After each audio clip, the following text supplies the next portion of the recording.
Hi, folks. Here we are back again for video number 6 in our Learning to Lucid Dream series. Topic for today is going to be 3 ways to stack the deck in your favor, and this could really be an important one because lucid dreaming it can be hard, or at the very least take a lot of time and commitment, and people can start to get discouraged and things like that. So these slides are going to be really aimed at our kind of ways to stack the deck in your favor to get lucid, say like tonight. So first up, we'll talk about soaking the mind. Then we'll move into supplements, which I know is a big topic. I don't have all that much experience with too many supplements, but I'll give you guys a deep dive into the ones that I do have experience with, and then we'll close it out talking about gadgets. Okay, so first up is going to be soaking the mind. So one of the most important things that if somebody was to ask me like, hey, I've been trying to lucid dream for the last couple of months or year even, and just nothing's working, I don't get what's going wrong here. For anybody who asks that question, my general first response is find your why do you want to become lucid? Like, if you had a very strong, well-defined driving factor or reason why you want to lucid dream, I think that will go a very long way in actually getting you there. So I do recommend probably even writing this out, coming back to it over a couple of days, and making sure you have everything down exactly how you want it. The other kind of cool thing about that is you can come back to it years later and kind of just see how your whys change throughout the years. So that's one good approach for sure. Another one is just try to have it on your mind all day, so you could do things like read books on it, listen to podcasts, YouTube videos, internet websites, local meetup groups. You basically want to find ways to really get this on your mind. Talk about it with your friends, family, your loved ones, right? And really, the more it's on your mind throughout the day, just the more likely you are to get lucid that night. Got Andrew Holochek, Robert Wagner, some of my favorite authors. Daniel Love's another good one. Of course, you got people like Stephen LeBears. YouTube, got a bunch of cool, great people on YouTube. Kind of not too famous guy, but a guy I really like to follow is this guy Max Hunter, or the Raw Rabbit. Anyway, so you can explore all those areas. Also fasting, interestingly enough. So I read this book a couple of years back called Dreaming the Divine. It was basically a deep dive into the history of dreaming around the world. Not even necessarily lucid dreaming necessarily, but like dream temples back in Egypt and all of that. And something that was common across time and cultures around the world was people would fast oftentimes before they wanted to have their prophetic or meaningful dream. And this really works great for me too, and I think it works because, essentially, if you're not eating, and you're hungry for the last, say, 6 hours before bed, because you got to have this lucid dream or whatever it is you're trying to have, then it's really soaking your mind, and then it just increases the chances of you getting lucid that night. Something that I did notice here, though, is that, if you're kind of grumpy or hungry, because you're not eating, you can definitely have a grumpy or hungry lucid dream. You know what I mean? Just because you're lucid doesn't automatically just throw you into a wonderful, great mood. So that's definitely that definitely can happen. And really, this approach is my main approach. Like, say if I had to get lucid tonight, right? If I have a long enough in that daytime to really soak my mind, read up on this stuff, meditate on it, really set my intention strongly, I can almost could get lucid on command, I would say. I mean, I think if you gave me a couple nights to try it, and I had time in those days to really read books and really dedicate my time to wanting to get lucid, I could pretty much do it on command if you gave me at least a couple nights of trying to do it. Especially if I do this mixed with stuff in my last video, with the wake back to bed technique, it can really work good. Next up, we got supplements, right? And like I said, I don't have all that much experience with a bunch of them. These are the only 3 I do. But these are 3 of at least galantamine and B6 are 2 of the more popular ones. Galantamine's huge. Galantamine's definitely probably the most popular one. What galantamine is it's an Alzheimer's drug. So basically what they found is that one of the reasons why Alzheimer's patients are so forgetful is because his brain's producing all this forgetful chemical in the brain. So what galantamine does is it essentially blocks that. And what happens when you dream is your brain's also full of this chemical. And so what it does by blocking it can really increase recall. And recall is, huge. Like if you're remembering one dream a night, perfect, but that means you're also probably forgetting at least 4 or 5 other ones.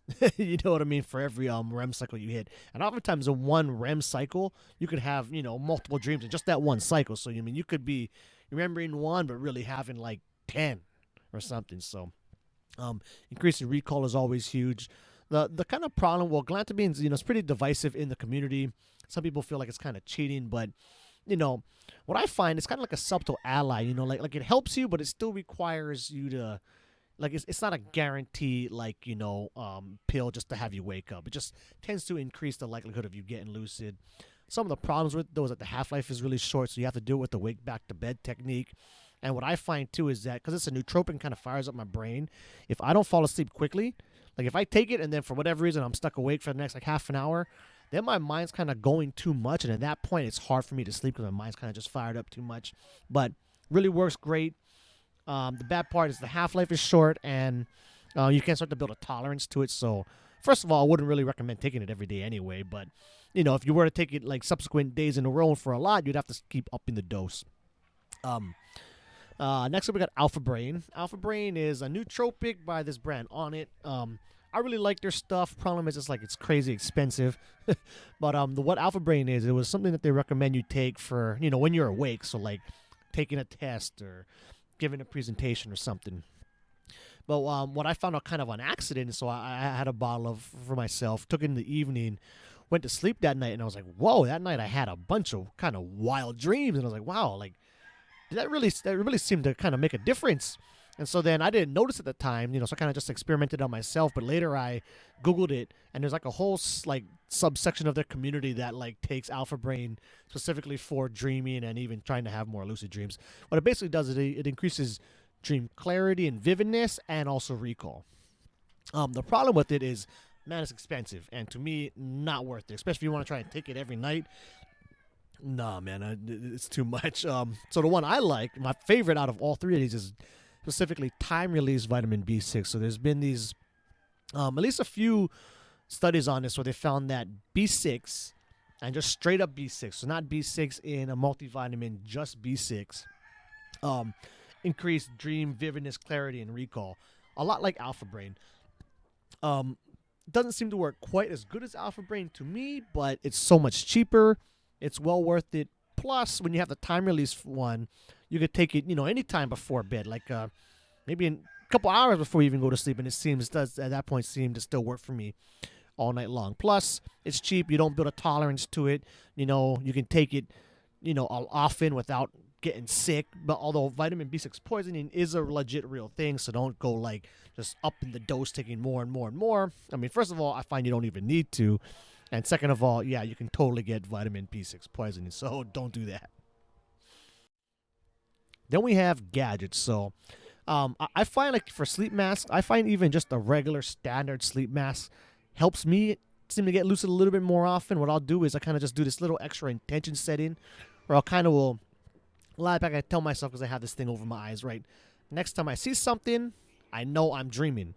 And that just kind of, what you're really trying to do here is you're trying to do little small steps to like increase the likelihood of you getting lucid by like 1%.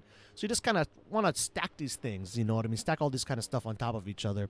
But they also have these other masks. Like I have one called the REME, REMEE. And this is basically a mask you wear that has like this red light that will go off. For the REME, it goes off just kind of randomly. You can set it for, different settings for how many times you want it to go off throughout the night. And what you want to do this is you want to have like bleed through. So like the way it kind of would work, it works for me is I'll be like in a dream, and all of a sudden I'll notice like, man, everything looks kind of glistening, or there's like red traffic lights all of a sudden everywhere. And then it can kind of just work as a little cue to be like, oh wait, oh yeah, let me do my reality check. Let me see if I'm really dreaming. Another way bleed through that you may have noticed before is like, say, it's kind of right before you got to get up anyway, and you're in your dream, and all of a sudden you're hearing this like alarm go off, and you're trying to find where the alarm's going off. Like, man, like what's this noise?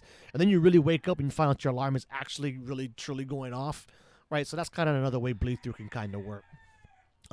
There's a lot more expensive versions of that mask. I've never tried the other ones, but I think they're like $600-700+ I believe.